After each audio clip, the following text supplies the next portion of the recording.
দামোদর শেঠ রবীন্দ্রনাথ ঠাকুর গল্পেতে তুলসী হবে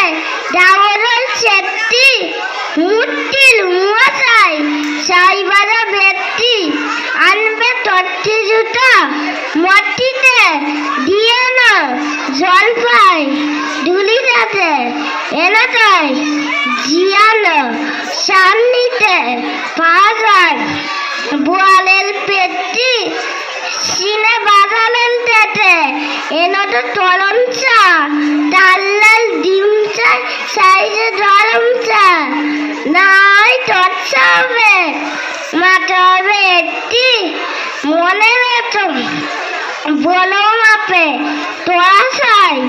আয়োজন দলের মান তাতা নাই 3 মন প্রয়োজন।